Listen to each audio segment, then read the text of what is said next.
Assalamualaikum warahmatullahi wabarakatuh. Perkenalkan, nama saya Nadia Sabira dari Offering BB. Pada kesempatan kali ini saya akan menjawab 5 pertanyaan dan melalui presentasi yang telah saya buat.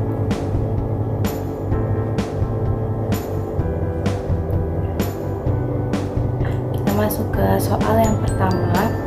Anda baru saja bekerja sebagai seorang supervisor baru dari sebuah audit tim dari perusahaan berskala nasional.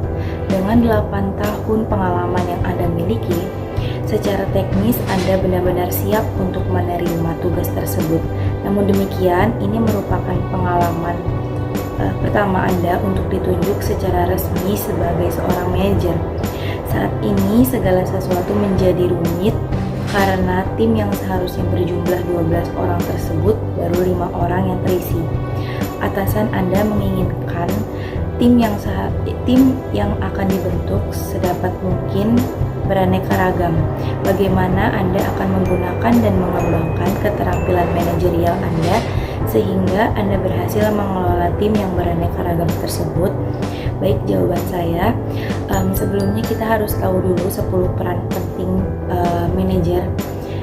Dari 10 peran penting tersebut dibagi menjadi 3 berdasarkan sifatnya.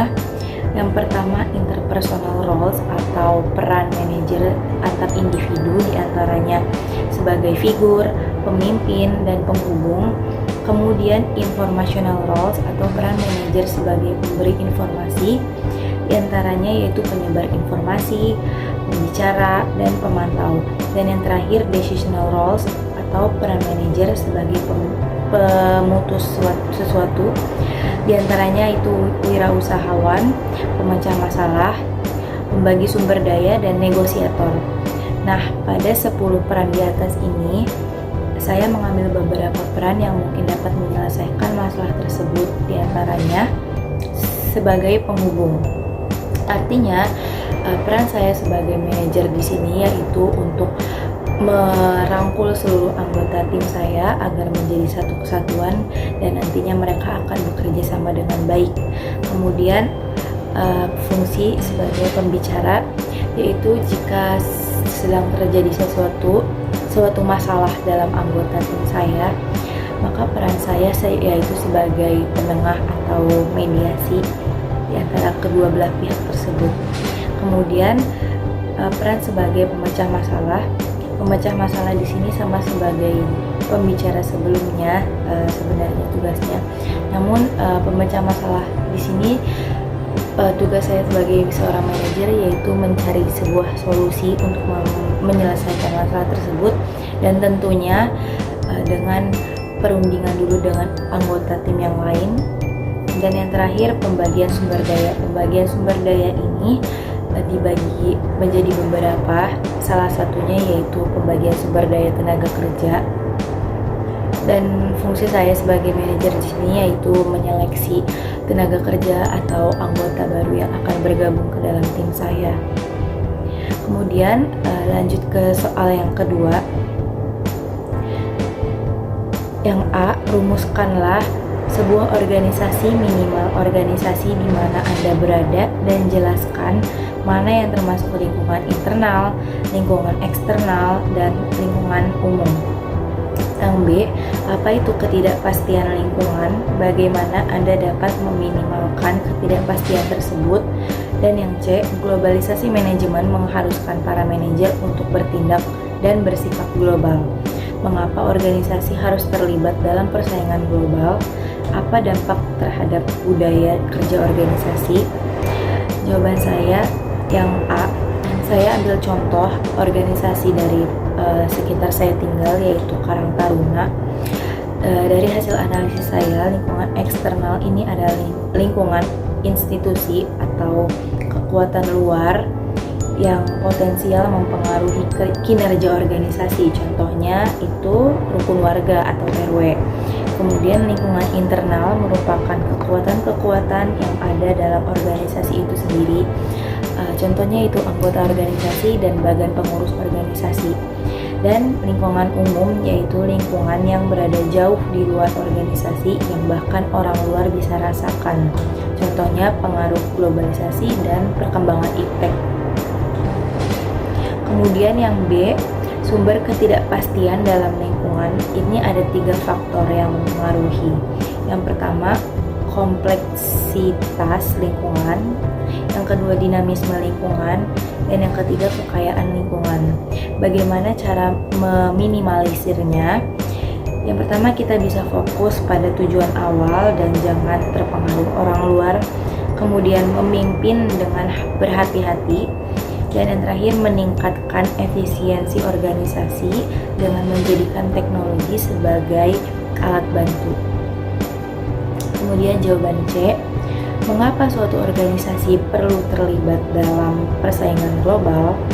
Karena persaingan global ini merupakan sebagai wadah pengukur sampai di mana kinerja yang dihasilkan para anggota organisasi.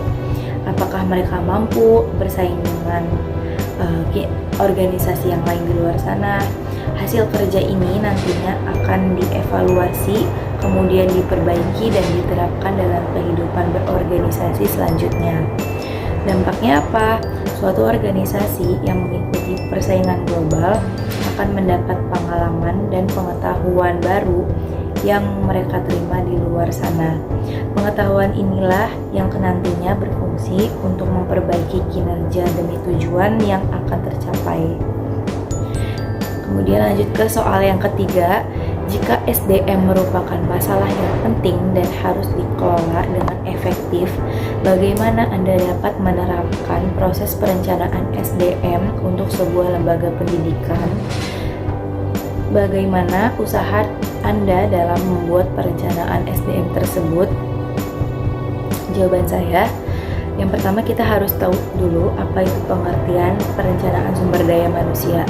Pengertian perencanaan sumber daya manusia atau Human Resource Planning adalah proses peramalan yang sistematis yang menghubungkan kebutuhan sumber daya manusia sebuah perusahaan dengan rencana strategisnya untuk memastikan bahwa tenaga kerjanya memadai, kompeten, dan berkualitas untuk mencapai tujuan organisasinya.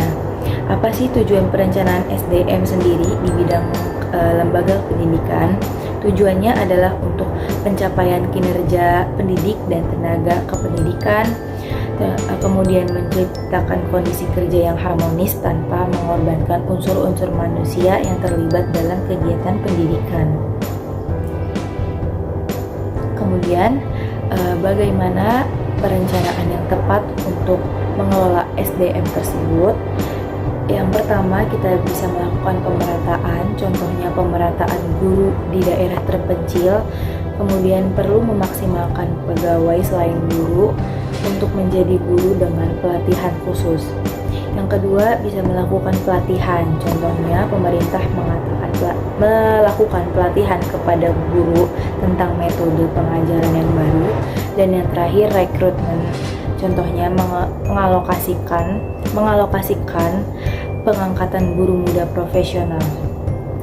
Kemudian soal keempat, sebuah perusahaan penghasil alat permainan anak-anak ingin mengembangkan daerah pemasaran kedua daerah baru yang dianggap potensial, yaitu Malang dan Surabaya. Sebelumnya, perusahaan sudah beroperasi di daerah Bandung, Jogja, Medan, dan Semarang.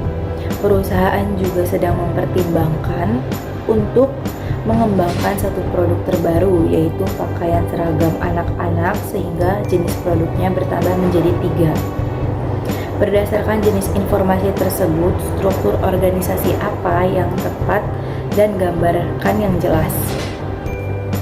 Menurut saya, struktur organisasi yang tepat yaitu struktur organisasi fungsional, di mana struktur ini membagi pekerjaan sesuai fungsi manajemennya seperti keuangan, produksi, pemasaran, dan sumber daya manusia. Dan berikut saya tampilkan contoh bagan struktur organisasi fungsional. Yang paling atas ada direktur utama atau pemilik perusahaan, kemudian ada manajer pemasaran, manajer produksi, manajer perencanaan, manajer keuangan, dan yang paling bawah ada karyawan. Lanjut ke soal yang terakhir, soal kelima. Berdasarkan struktur organisasi pada nomor 4, setiap strategi yang diterapkan berdampak pada perubahan struktur organisasi. Jelaskan maksud dari pernyataan tersebut. Baik, pernyataan tersebut artinya strategi menjadi determinan utama dari struktur. Strategi ditetapkan sebagai sesuatu yang mencakup tujuan jangka panjang sebuah organisasi. Struktur organisasi adalah salah satu sarana yang digunakan manajemen untuk mencapai sasarannya. Karena sasaran yang diturunkan dari strategi organisasi secara keseluruhan logis kalau strategi dan struktur organisasi harus terikat erat.